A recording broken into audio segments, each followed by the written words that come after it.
Okay, people, how you doing? All right, so I have an experience to tell you about that I think this is really, really important. So I went to a famous sporting goods store. Um, it's commonly referred to as a three letter acronym. I don't want to mention it by name. And I spoke with the man there that, again, I'm not going to mention by name. However, we need to talk about this experience because this is the main thing I went in to get. This is a 7mm static line, roughly 2,700 kilogram strength. Okay, fine. Tensile strength. Now I need this as a safety line. This is to do things like help in fording streams and for roping people together when we're trying to do the really deep snow, things like this. This is a safety line so that we can self-help before there's a need for any form, self or outside rescue. That's what that's for. Okay, this is just good common sense. Now, I very specifically know that I need static line for this job. I've been a climber for 20 years. And I don't have college degrees in climbing. I'm not a world-class expert, but I have been a climber for 20 years. And this guy kept trying to tell me to go buy a climbing rope and cut a hunk off of it. Now, number one, that's a $200 rope for a 60-foot hunk. Number two, that's a 10 to 11 millimeter rope when I only needed a 7 to a 9 millimeter rope. That's weight. Number three, that's a dynamic line, which means it has generally 10 to 13% elongation under load. Now that's done in order to not break your back in a fall. But when you're trying to cross a stream, the last thing you want is stretch. You need a strong line that's going to be there and solid. Kind of like a cloth cable, if you will.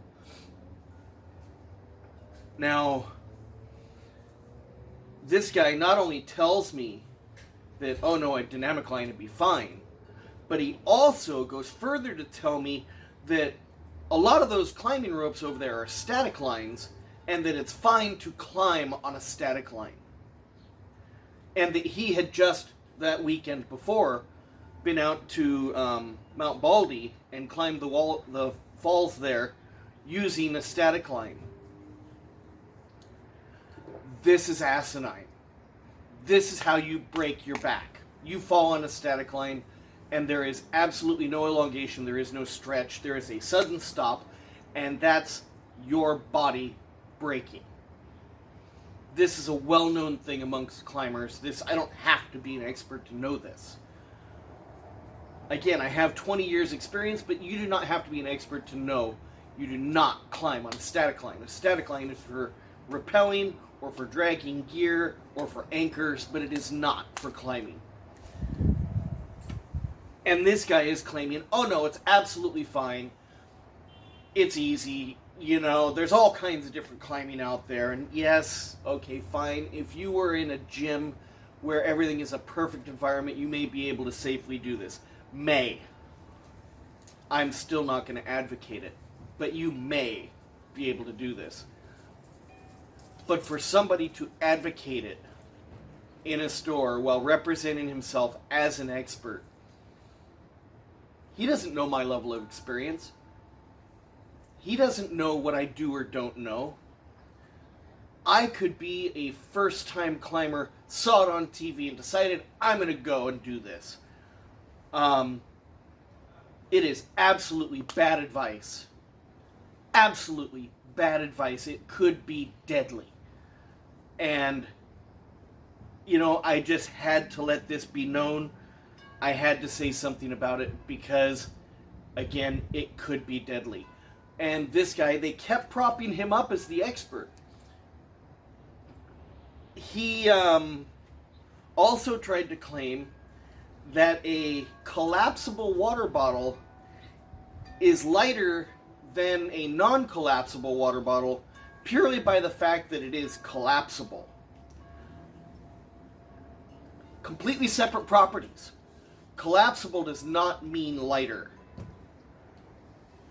It may be lighter. We're not saying it isn't. It may be. But the fact that it is collapsible does not inherently make it lighter. They're separate properties. And he was adamant on this. I'm going to be honest, and I'm going to tell you straight up, this is why they call me grumpy, because I told the guy right there, in front of God, creation, his co-workers, and customers, that he was a damn idiot, that he was going to get people killed. Not only did he, ironically, seem insulted by this, but he couldn't fathom why I would believe him to be a damn idiot. After telling me that because something is made of a collapsible material, it's inherently lighter than something non-collapsible. I asked him to compare it to a Gatorade or Smart Water bottle. He couldn't do so, but yet claimed that by the fact that it's collapsible, it did weigh less than either of those. Again, I don't know how.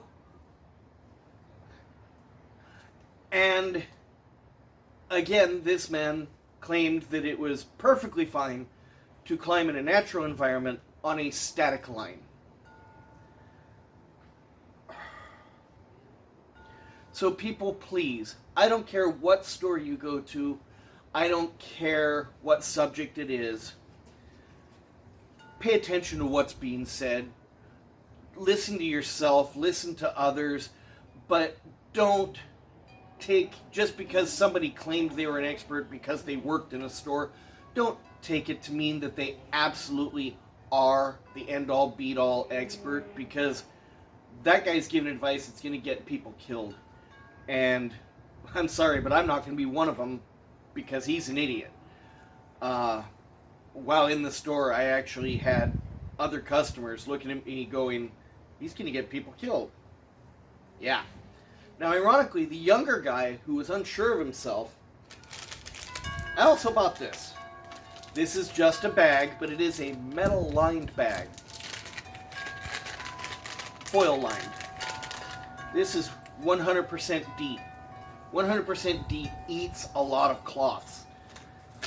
And he sat there telling me that he recommends the 30% because it does less damage to cloth, it does less damage to other materials, etc., and that you had to store it properly regardless.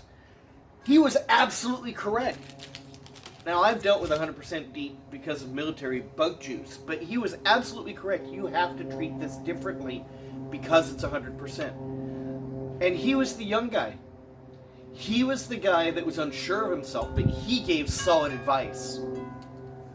But the expert that they kept referring me back to, climb on a static line and a collapsible something is lighter than a non-collapsible by the fact that it's collapsible.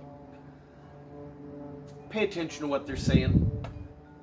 You know, ask more than one person. Just because the store says he's an expert doesn't mean he's not an idiot. Okay, rant over.